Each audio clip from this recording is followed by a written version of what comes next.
In today's show, Shaedon Sharpe scores a career high and throws down one of the best dunks of the season as the Trailblazers beat the Wizards in Washington to extend their winning streak to 3 games. Welcome to Locked On Blazers. Let's get into it.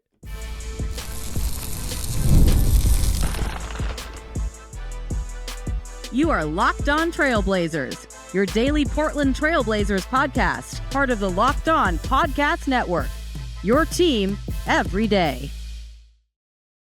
What up, world? It's your past first point guard and Trailblazers reporter Mike Richmond. You are listening to another episode of Locked On Blazers, part of the Locked On Podcast Network, available wherever you get podcasts and also on YouTube. Thanks for making this show your first listen, coming at you each and every weekday, Monday through Friday. So make it a part of your daily routine. Make it your first listen and tell your friends to do the same. It's Locked On Blazers, your team every day. In today's show, we're talking about a Blazers win in Washington, their third in a row. Shaedon Sharpe scores a career high and throws down one of the best dunks you're going to see all season long. A 129-121 win that was not exactly a masterpiece, but it was highlighted by an awesome Shaedon Sharpe night. We'll recap the game. We'll talk a whole bunch about Shea and everything that goes into him getting more minutes, him getting these minutes, and him playing this game on this night, plus some odds and ends along the way. Let's do what we do, though, first. It's your fastest recap in the West. Blazers 129-121. They go into Washington and win a game on the road, improve to 11-5 against the Western Conference, against the Eastern Conference. Take that, get this team out of the West and let them beat up on the lowly Eastern Conference. But this was not exactly a beauty pageant early. Blazers led 34-27 after one, but they lost Denny Avdija early in this game. This was supposed to be, if you'll recall. Oh, by the way, let me clue you in real quick. This is about to be the slowest recap in the West. I got a lot of notes in this game. This was supposed to be the Denny Avdija revenge game, and I was actually prepared to point out how I don't believe in revenge games, and that if you even the smallest amount of scrutiny when held up to the light, revenge games just don't exist. It's just it's not a thing. Guys don't play magically better against their former teams. But then Denny got hurt. He took a knee to the quad. He was trying to drive on Chris Middleton, and Middleton got him with a knee in his left quadricep. And he left the game, and then he tried to come back, and he played for just very briefly, and was just clearly hobbled. And he left the game for good in the first quarter. Played about 5.5 minutes. The Blazers initially announced him out as questionable. I don't recall a time in recent Blazers history when a player has left the game and been given the questionable designation and has returned. Probable is your best bet. Once you hit the cues, that part of the alphabet, you're done. And he didn't come out in the second half, and it's clearly he was over. And then the Blazers made it official after Avdija did not start the second half that his night was done, and he came back and sat on the bench in Canadian tuxedo, honoring our neighbors to the north. But Blazers lead, so no Denny, right? All of a sudden, you're down Denny. And the Blazers have had, the stretch where Denny missed a couple games with an ankle injury was the low point of the Blazers season prior to the games that they really took off. And in the middle of January, it's Denny missed about a week, and it was yeah, this team sucks. So there was part of me that thought oh no, not only is Denny going to be hurt for whatever this game, and who knows what a bruised quad is one of those things where it's some of them you're fine the next day, some of them it's oh yeah, these guys are professional athletes, and another giant person hitting him in the quad is a deep bruise that would take me out for 6 weeks, and it's you could miss a little bit of time. So who knows what, but I imagine Denny is I would assume, based on the way they handled it, mostly fine. But I'm thinking oh no, and now they're going to lose to the Wizards, and Denny's going to get hurt. This is going to be really injury to insult here, or I guess in this case, it would be adding insult to injury. But they up 7 after an ugly first quarter, up 1 at halftime. But Shaedon Sharpe comes in and right away scores 12 points in that first quarter. Okay, hooping, and another 6 in the second quarter. He's got 18 at the break. But the thing you need to know is that with 9 minutes and 35-ish seconds left in the second quarter, Shaedon Sharpe absolutely detonated on my man Justin Champagnie. drives, gets blocked to the rim. Blazers don't score at the rim. Sharpe's tracking back. Dang. Champagnie has the ball under the rim, and he's looking to make an outlet pass. But Sharpe is cognizant of this of the miss, right? And he is following the ball off on the outlet pass, steals a bad outlet pass, and it's the perfect type of dunk. Just enough runway that you know it's going to happen, right? Just enough runway that allows you to anticipate that the dunk is upon us. But not enough runway to like really deeply anticipate it like a fast break dunk where you're like, oh, what's he going to do? Like those are not as fun. This was like the perfect amount of like catch, take a step, into your gather step. Oh my goodness, he's going to try to jump. He jumped from like the middle of the paint. He told Brooke Olsen after the game that he thought he jumped from a little too far away, and he was considering in the air that he might just have to throw it in as he jumped, and then realized and sort of recalibrated that he was actually going to be able to dunk the ball.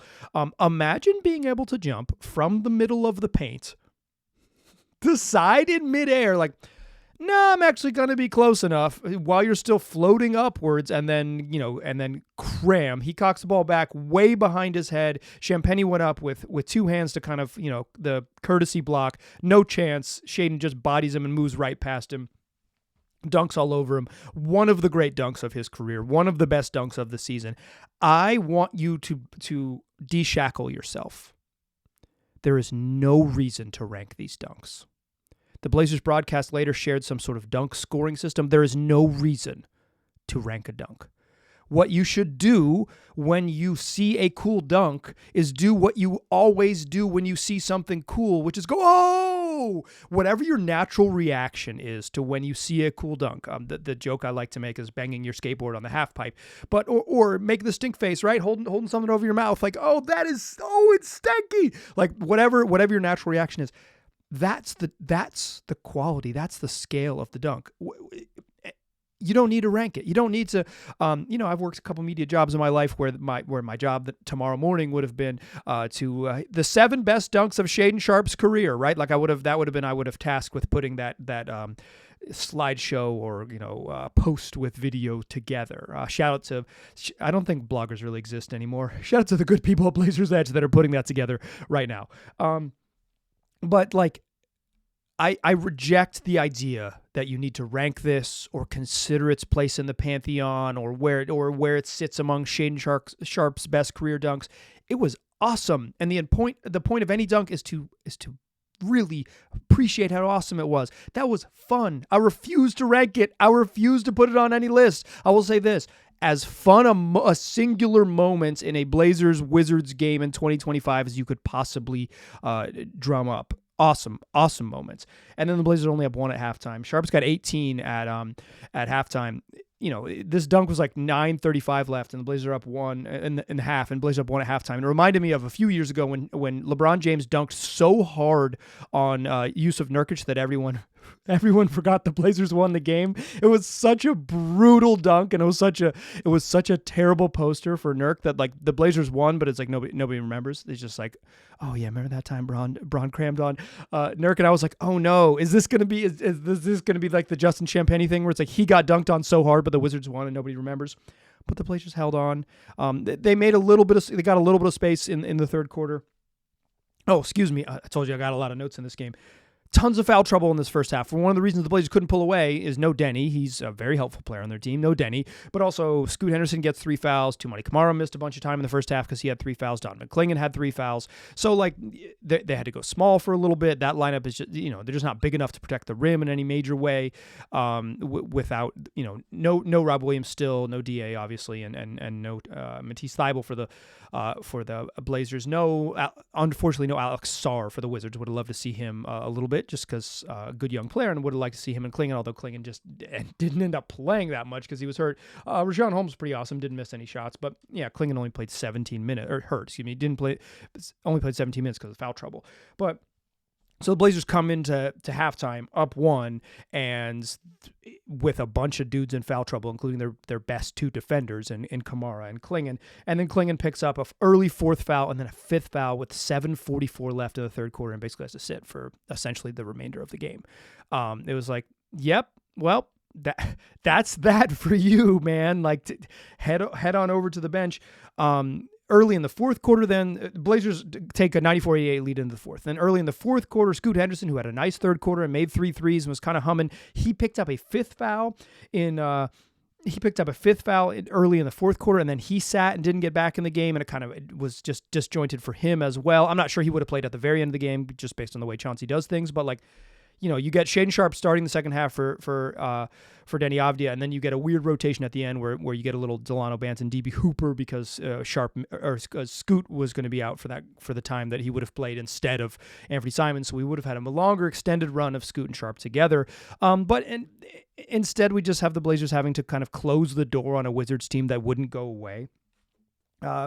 Twice in the final 5 minutes, the Wizards got as close as 3. Corey Kispert hit a 3, and to cut it to 3 with 4:25 left, but Anthony Simons responded with a triple immediately to put the Blazers up 6. It was actually out of a timeout. They tried to run a play for Shaedon Sharpe. It didn't work, got rejected. They end up running some action, kind of like forced action, and because Sharpe couldn't get the ball, and Simons drills a 3 to put it to 6. And then in transition, Jordan Poole pushes and draws a foul on Sharpe with 2:28 left. He hits 2 free throws. Again, it's a 3-point game, and the Blazers again have to respond. This time, they try to run clock, and they get a late clock, like 30-footer from Simons, just offense that never really produced anything for him. But the long rebound, Sharpe tracks it down in the middle of the paint, grabs it, goes back up, gets fouled, and misses the free throw, but it put him up 5. So both times the Wizards got as close as 3. They responded. Blazers made free throws down the stretch, and they hold on to win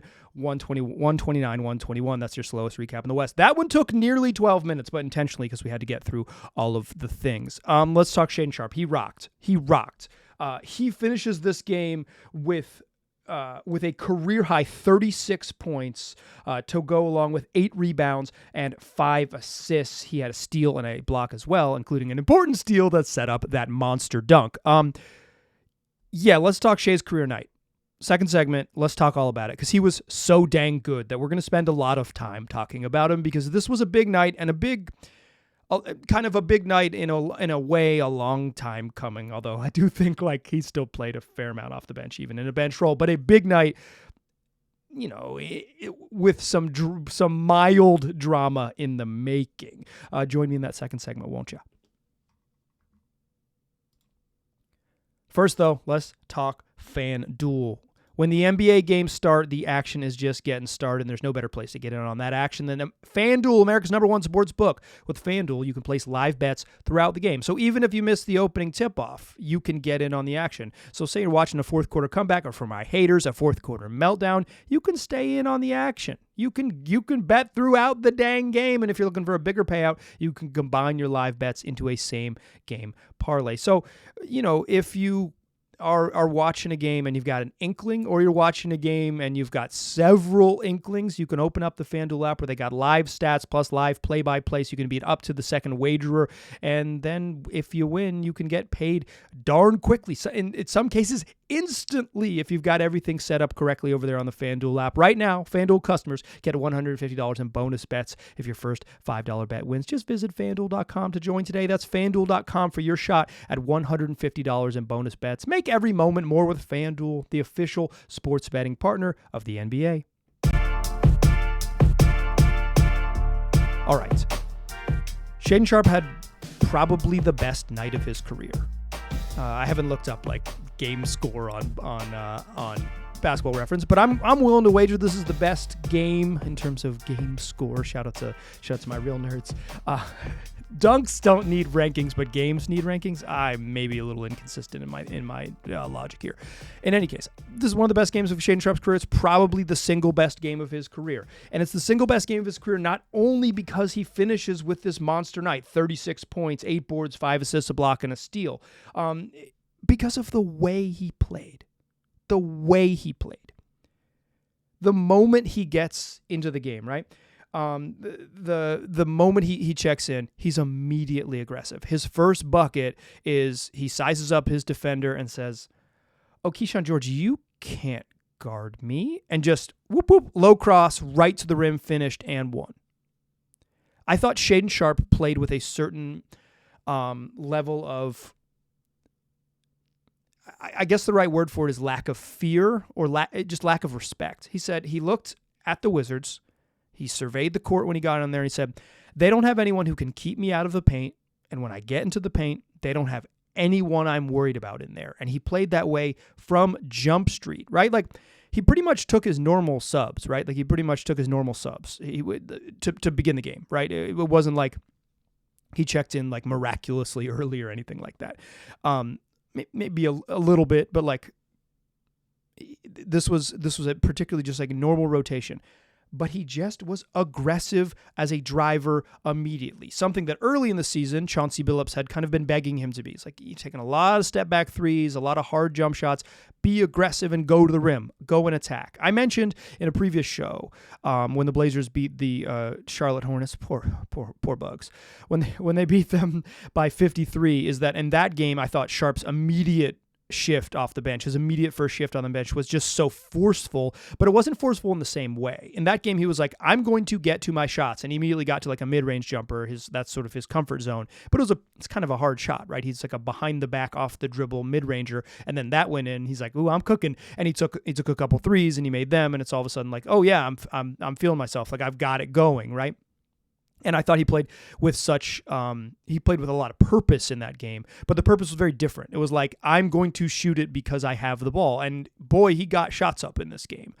He took 13 shots in his first shift. Like he was going to shoot it, but he was also getting a lot of positive feedback, and he was more aggressive. Like, he ended up taking some threes in this game and even taking some hard threes in this game. But I thought right away his purpose in this game was excellent, because I really think he just didn't fear this Wizards team at all.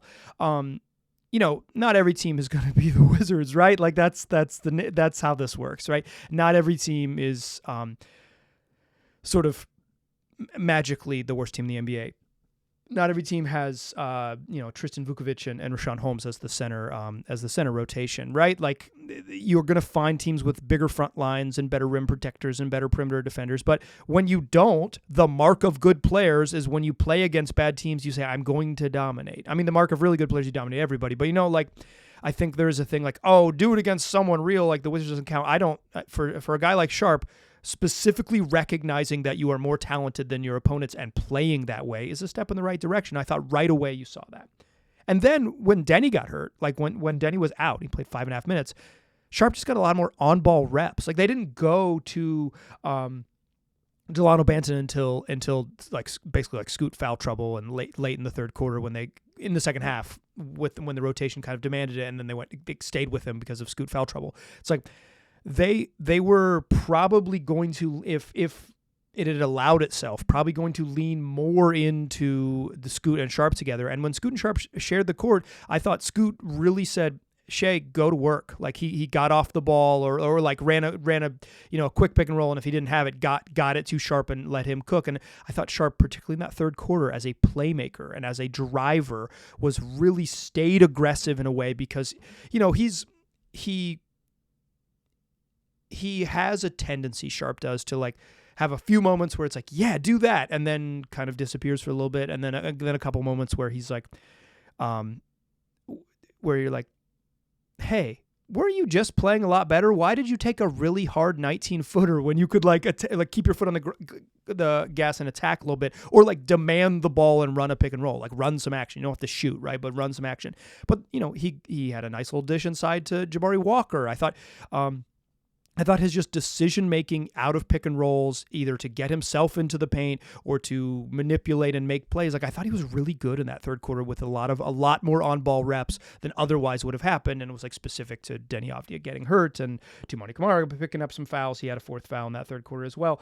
And then what I liked is that like once Shaedon Sharpe got going, he pretty much stayed in that mode. Like, started that way, was really good in the third quarter. I thought there was a brief period in the fourth quarter when he was kind of settling for jumpers, and it was particularly on ball. He had a really nice curl cut in the fourth quarter where they ran a play for him to like come off a wide pin down, and he got himself into the paint and attacked off of that roll. But I thought his like dribble drive stuff kind of slowed a little bit early in the fourth quarter, and then he got back to it at the end of the game. He said, no, we're going to close the door, and I'm going to help us close the door. And he was back aggressive again, and ended up ended up rewarded for it with a big night.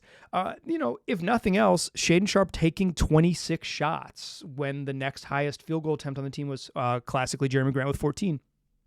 Speaks to like totally Shaedon Sharpe got going early, and 12 in that first shift in the first quarter, spanning to the second quarter, but like 12 in the first quarter, and then like played a little bit in the second quarter, but like he scored early, and he was like, yeah, I'm on it. Like I'm on it. I'm going to be aggressive the whole game. I'm absolutely going to just stay in this mode, stay in this, understand that when I have an advantage, to continue to play with that advantage. And then I thought late in the fourth quarter, he got back to it. I don't think this was a particularly good defensive game from Shaedon Sharpe. It wasn't a notably bad one, but I don't think it was a notably good one. And that's what I want to talk about a little bit to close the show here. The reason Shaedon Sharpe was moved out of the starting lineup is precisely because of his defense. The reason that he played more tonight was specifically because of an injury. He was hooping, but like the reason that he ended up running it up and playing 33 minutes is because he started that second half, right? And it would have been a little different if the Blazers were at full strength. Not every good or bad performance needs to be a referendum on the coach. Let's talk about why it doesn't need to be a referendum on the coach, and it can just be a discussion of the player themselves. Join me in that third segment, won't ya? First, though, let's talk about Robin Hood. Actually, I'm going to talk about it, and you listen, because with Robinhood Gold, you can now enjoy the VIP treatment, receiving a 3% IRA match on retirement contributions. The privileges of the very privileged are no longer exclusive. With Robinhood Gold, your annual IRA contributions are boosted by 3%. Plus, you also get 4% APY on your cash and non-retirement accounts. That's over 8 times the national savings average. The perks of the high net worth are now available for any net worth. The new gold standard is here with Robinhood Gold. To receive your 3% boost on annual IRA contributions, sign up at Robinhood.com/gold. Investing involves risks. Rate subject to change. 3% match requires Robinhood Gold at $5 a month for 1 year from first match. Must keep funds in IRA for 5 years. Go to Robinhood.com/boost. Over 8 times the national average. Savings account interest rate claim is based on data from the FDIC as of November 18th, 2024. Robinhood Financial LLC, member SIPC. Gold membership is offered by Robinhood Gold LLC. Still a pass first point guard, still Mike Richmond, you're still listening to Locked On Blazers. Shaedon Sharpe was moved to the bench in the middle of January. The Blazers immediately played the best basketball of their season. Their defense immediately took off, and Sharpe was playing fewer minutes. Not a ton fewer, but about 5 less a game. He was playing big minutes early in the season, right? Like, how quickly we forget. But like he was playing a little bit less, and when like, as it has happened, because he is a reserve, there are plenty of games throughout this stretch over the last 5 weeks of games where someone ahead of him in the rotation has played a little bit better and whose minutes have gotten pinched. It's Shaedon Sharpe's. And so there's like nights where he plays 17, 21, and it's like, hey, what's that about? Because he's averaging about 20. I haven't looked after today's game, but he's averaging about 27 minutes a game off the bench. And that's 28 minutes off the bench, pretty normal for like a big minute bench person, like a big minute bench player. That's normal. That's I don't even think like playing Shaedon Sharpe 28 minutes is like detrimental to his growth or anything. But it was noticeable that he was playing a little bit less, and also there were acute moments where his minutes were getting pinched, and sometimes they're just getting pinched because like, he's not like other guys aren't like having to sort of learn the lesson that the coach wants Sharpe to learn, that like the better play that Chauncey Billups is trying to coach out of his young player is like not the same. You're just not going to coach veterans in the same manner. Whether like Jeremy Grant should play less is like a different conversation. He obviously should, but like that's the sort of why Sharpe was moved to the bench is because, very specifically, he wasn't playing good enough defense. Let me be clear here. The quote from Chauncey Billups given to Jason Quick in a very good story on The Athletic was, What I can't allow to happen on my watch is Shaedon to become a 22-point per game scorer and not care about giving up 25. That is what he was after, is he was trying to reach and have his message resonate with Shaedon Sharpe. You need to be better on defense. You've been terrible. It didn't work. He moved him to the bench hoping that would resonate.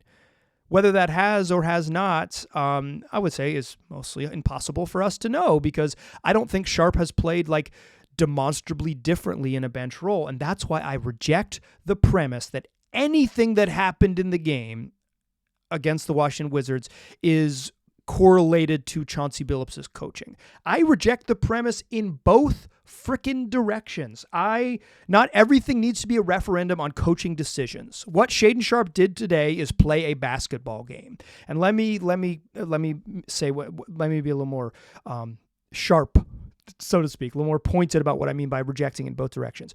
I reject the premise that Shaedon Sharpe came out and played so aggressive and so purposefully in this game precisely because Chauncey Billups coached like a more aggressive role out of him by benching him. He may very well have done that, but I think Sharpe played I think there's been moments when Sharpe has been aggressive throughout his career and throughout the season, and there have not been moments when he has specifically played against the Washington Wizards, who are bad. That is a different thing, right? It is a different thing. I reject the premise that Chauncey Billups coached this performance out of him, because what Chauncey wanted out of him was much more defensive effort, and I'm not even sure Shaedon Sharpe played particularly good defense, but there was one incredible notable moment. With 9 minutes and 5 seconds left in the fourth quarter, Shaedon Sharpe tried to pull a Grand Theft Alvarado. Blazers score, and Shaedon Sharpe off the bucket, noticing that it's a make, stays in the deep left-hand corner, a la Jose Alvarado, who had made this move famous, where you kind of just get low, hide in the corner, and then when the ball comes in, you trail the ball handler and like sneak up on him and make a steal from behind. Shaedon Sharpe tried to do that. He tried to pull a straight-up Grand Theft Alvarado. That's a little hustle, grimy defense stuff that we haven't seen from him. But I think he had some half-court stuff that was a problem. Him and Delano Banton had a confusion about whether they were switching or not switching on a Corey Kispert, Bilal Coulibaly pick and roll in the fourth quarter, and Coulibaly got into the lane and crammed. A very cool dunk, certainly at least number 2 on the day. But I also think he had I think there was another play where Sharpe got, if I want to get into it on defense, like another play where he drove and Jordan Poole drove and kind of got Sharpe off him, and Sharpe just he didn't get back into the play very quickly, kind of watched the play and watch Poole go back up and draw a foul, and it's like he just he was a spectator briefly. I don't think this was a particularly good Shaedon Sharpe defensive game. I thought he was a great playmaker. I thought he was really aggressive driving to the rim, led the team in free throw attempts. I thought him being a rebounder is important for his career. He's such a good leaper, such a good athlete, such a strong player. It's like, yeah, Shaedon Sharpe should average, 6.5, 7 rebounds a game because of his athletic gifts. And if he went back and rebounded, he could grab and go off the rim, and he's like, it changes a lot of things. So I reject the premise that this is like specifically correlated with Chauncey's coaching. I reject that premise. I also reject the premise that this was always there for Shaedon Sharpe and Chauncey has been holding him back. No, both of those things are too reactionary to one game. They're both off. While I don't give credit to Chauncey Billups, like specifically his coaching led to this, I don't say like this has always oh yeah, if only Shaedon Sharpe played 6 more minutes every night, he'd average 38 and 8. He wouldn't. This was a particularly good game. He wouldn't do this every night. The truth is he played well, and he played the way you want him to play, and some of his struggles were still on display. But the larger picture stuff, and I've been banging the drum for this just forever, it's just not forever. I've been on this all season long, and I'll say it here briefly, is that I think my actual complaint with the deal with Shaedon Sharpe's minutes is not him specifically getting moved to the bench, and not specifically him playing 27 as opposed to 31 minutes. I don't care about that. My challenge with kind of trying to square the logic is there is no carrot. If Deni Avdija is not hurt in this game, does Shaedon get to stay on the court? Who goes to the bench, right? In this game, you still got 37 minutes of Jeremy Grant. Obviously, Tumani Kamara had some foul trouble, but he still ended up playing 31 and a half. It's like, who goes to the bench? Every time he's played 36 and a half. It's like, does Sharpe even get this opportunity after this, obviously he would play a little less in the first half, so maybe he doesn't have 18 at halftime, but like, would he even have gotten this opportunity if the team was fully healthy? Would he have got the on-ball reps if the team was fully healthy? There is no carrot. There's no way to reward him the way the roster works, and that is not fully Chauncey's fault. That certainly falls in the front office as well for like making the roster as cluttered as it is. Obviously, you're supposed to like add good players. I understand that, but like, there's levels to that. And like whatever. So my complaint and my issue with this is not that like, I don't subscribe to the idea that Chauncey's been holding Shaedon Sharpe back very specifically. And I don't subscribe to the idea that Chauncey's specific coaching style unlocked this with Shaedon Sharpe. But I do subscribe to the fact that this was a unique one-off game that showed Shaedon Sharpe's potential, and that if the roster is fully healthy come next game, or fully healthy, like as healthy as they were coming into this game, specifically if Denny Avdia is healthy, is there a path for Shaedon Sharpe to get another 35 minutes? And if he does, isn't it at the expense of someone like Scoot Henderson? And that's the beef. Is that not every young guy can kind of get their chance to spread their wings. Not everyone earns it every night, and I think like to some extent maybe guys should earn it. But the idea that you have to have this level of earn in order to like get back in the conversation of like, yeah, maybe we should try to carve out an extra 3 minutes every night for him. Like maybe that's it. In general, the minute stuff doesn't matter as much. I just don't want to subscribe a great deal of meaning to this game other than that Shaedon Sharpe played very well, and I hope he gets a chance one way or another to do this again. Maybe not like, does he need 35 minutes guaranteed? No, but like runway to play as well as he can and the encouragement to play with this type of drive and focus moving forward. In my notes, but didn't make the show, Chris Murray had a good game. Jabari Walker's had a couple nice games in a row, or a couple nice games over the course of the last week. Murray was good on defense, made his shots. He was going to get a little bit more, but I went long on Sharpe. 5 of 9 from the floor, 12 points to go with 6 boards for Chris Murray and some good defense. He was good.